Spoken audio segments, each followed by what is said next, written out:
It's Professor Papaya. Let's talk about something. So, let's talk about Superman, the Ubermensch. Well, actually, that's not the kind of Superman we want to talk about. We're going to talk today about DC comic books mascot Superman, the, Man of Steel. Born on the planet Krypton, he is jettisoned by his parents into space in order to make him the last survivor, except for all those other survivors, of the planet Krypton, which is destroyed shortly after his departure.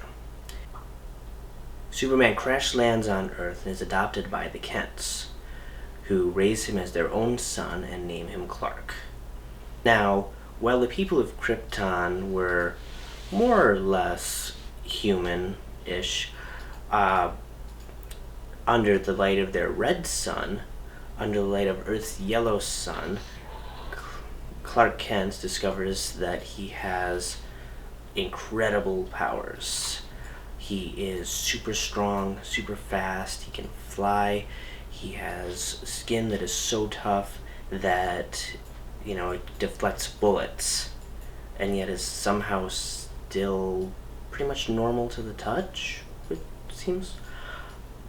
But he can do such amazing things. He's got heat vision, X-ray vision. He can freeze things with his breath, which sounds awkward. And one of my favorites is he can spit in the face of logic and physics by apparently flying backwards around the Earth so fast that he travels backwards in time. Now, I have heard it said, and unfortunately I don't remember who to attribute this quotation or paraphrasing of a quotation to, but it's been said that the make or break of success for a run on Superman comics is whether or not the writer and artist choose to focus on the super or focus on the man. Because Superman is much more than just a villain punching machine. Note to self, villain punching machine. Superman is also a person, right? He's Clark Kent. He's not just blue spandex tights and a cape.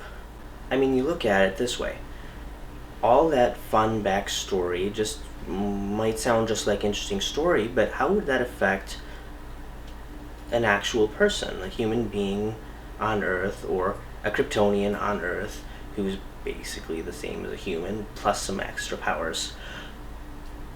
What would that do to his personality, the way that he thinks?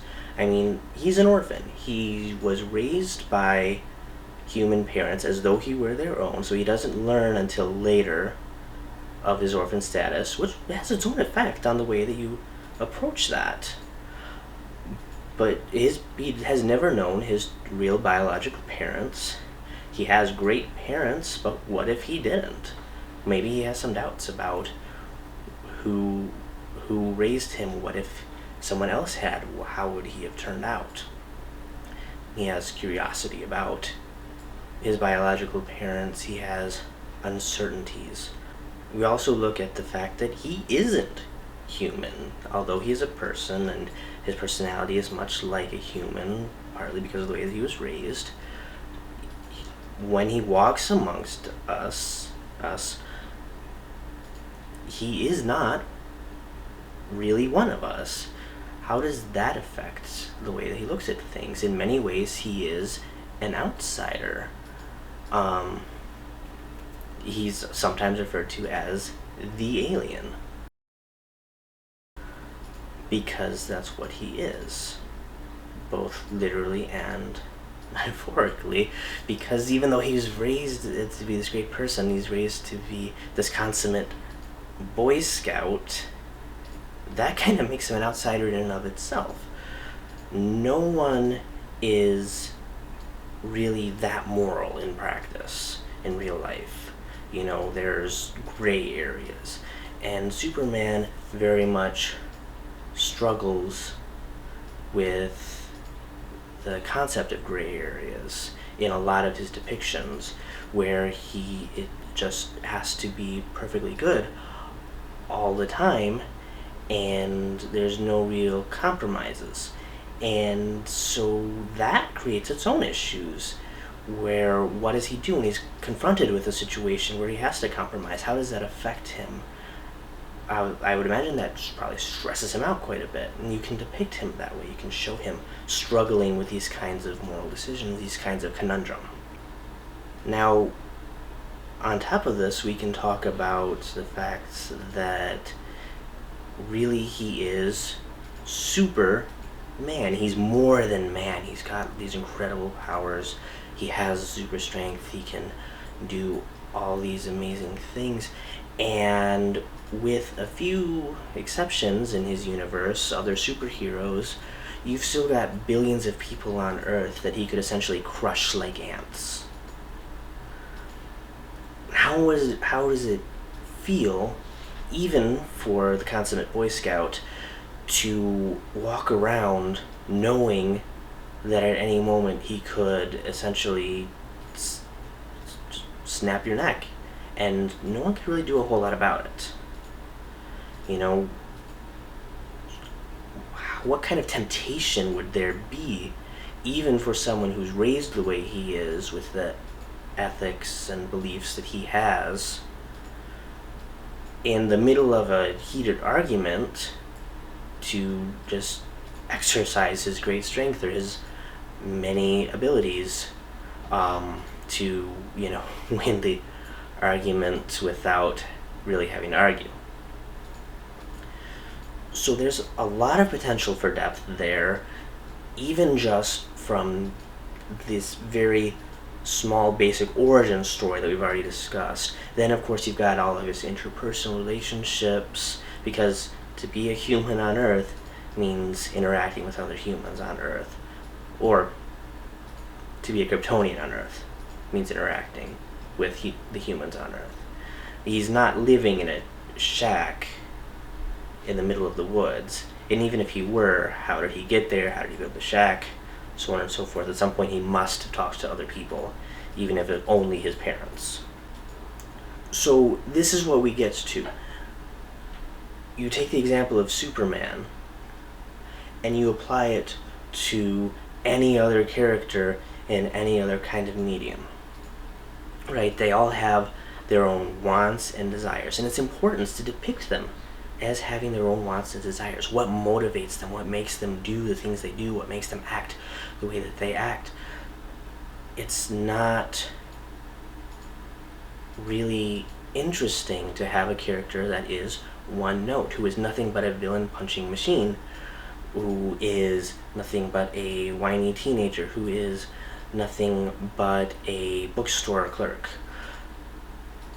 You can't characterize someone just as this one trait constantly and expect readers or viewers or listeners, what have you, to connect to that character, to be interested in that character, to like that character, and wants to follow their adventures, romance, what have you. There has to be some kind of depth to the character. They have to have other traits. Maybe they have hobbies. Maybe they have other interests. Maybe they know somebody who's not the best influence.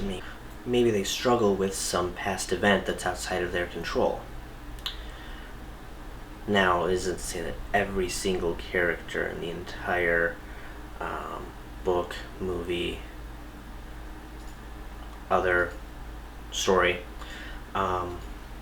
has to be incredibly fleshed out, incredibly detailed. Although a lot of people giving advice on writing, creating, will suggest that every character should have their own wants and needs. They have a reason for doing what they do in the scene that they're in. You can have, minor characters, background characters, somebody who's just there to point the way, be nothing more than a guy who points the way, or a gal who points the way. The other characters, though, your main characters and their supporting cast, your antagonist, all should have more going on than just, yarg, I'm the villain.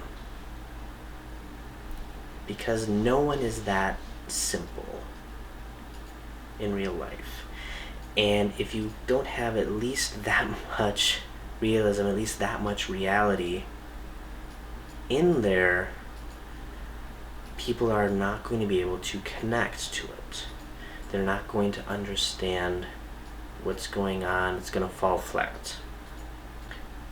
So remember that Superman is a man. He has thoughts in his head. He's not just that punching machine that I keep referring to, which is in my head a, boxing glove on a little machine with some wheels, like a little cart, and then and the other characters too are men, women, sloths that have their own struggles and their own lives, their own needs and desires. Remember our hierarchy of needs. Everyone needs something. Sometimes it's basic as food and water. Sometimes it's complex, dealing with relationships, all kinds of things in between. Everyone's going to be out there trying to satisfy some need. So, give your heroine, super strength, X-ray vision. Give the dog the ability to fly, but that dog should also want to fetch and poop in the neighbor's yard. And your villains, this is really important. Villains are not just pure vehicles for evil and darkness. And even if you're not talking about a, Lex Luthor supervillain, if you're just talking about the, bully in the schoolyard type of antagonist, they're not just that. There's a reason that they do what they do. They have their own motivation. And maybe just because they're out there beating you up for your lunch money every day doesn't mean they don't have their own friends, their own family, their own things going on, besides just their needs to pummel you into oblivion. So think about these things when you're creating your characters. Think about where they're going and where they've been. It doesn't all needs to be spelled out right there on the page or in every frame of the movie or, every step of the dance. But if you know all of these things, if you have considered them, you know about them, some of it will come out through the medium as you're creating it and will make these people shine. It will make them interesting characters. People will see the depth. They'll catch little glimpses here and there. And it can actually be a great way to, develop the character over time for the reader, where you're revealing all of these things bit by bit. Not in a big information dump. No big information dumps. Cut it out. So I hope you enjoyed our conversation about Superman and characterization. Here are my social media handles, and if you enjoyed the video, or possibly even if you didn't, please consider hitting that subscribe button down in the corner to see more of my future videos, and thank you for watching.